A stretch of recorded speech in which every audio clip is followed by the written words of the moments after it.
The purpose of speaking in parables was to conceal the meaning of what you're trying to say. When Jesus spoke in parables, um, those who needed to understand it understood it, and those who didn't. And sometimes those who needed to understand it didn't either. And so Jesus would then sometimes explain what the parable meant.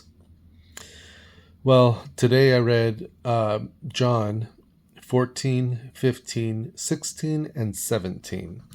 And Jesus is talking with his disciples and really preparing them for what is imminently about to happen, which is his arrest and crucifixion and resurrection. And he's speaking to them in parables. And one of the things that he was talking about was, in a little while this is going to happen, and then in a little while I'll be raised, and all of that.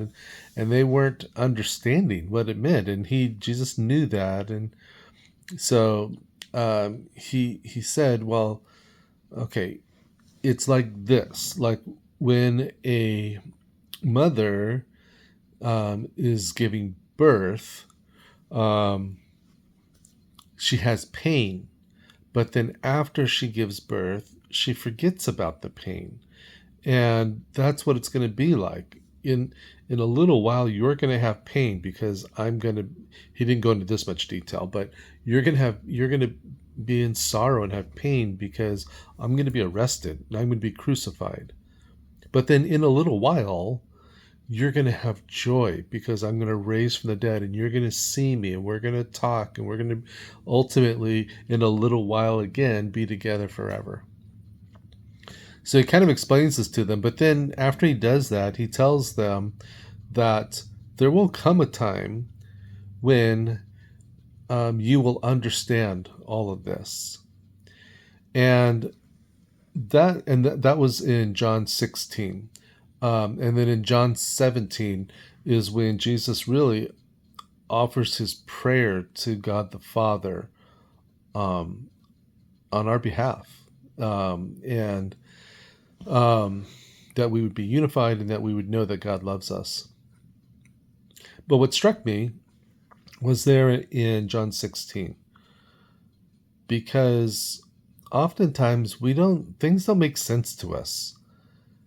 But there will come a time when it will all make sense.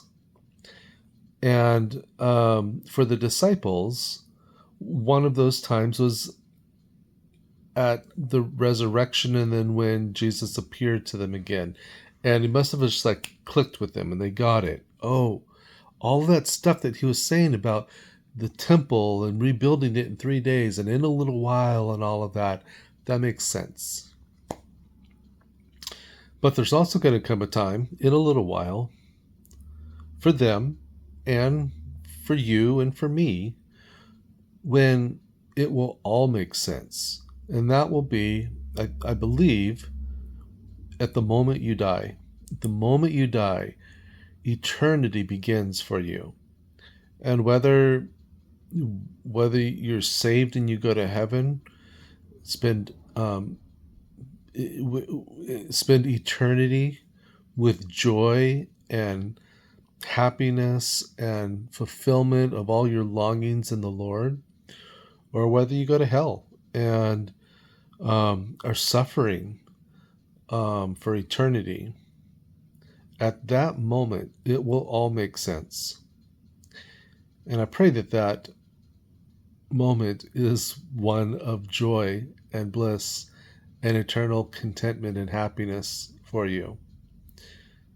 But in order for that to happen, you need to make the decision today to humble yourself before God and realize that you are God and I am not. And when I don't understand all these things that are going on, I just need to trust you. And I hope you do that today.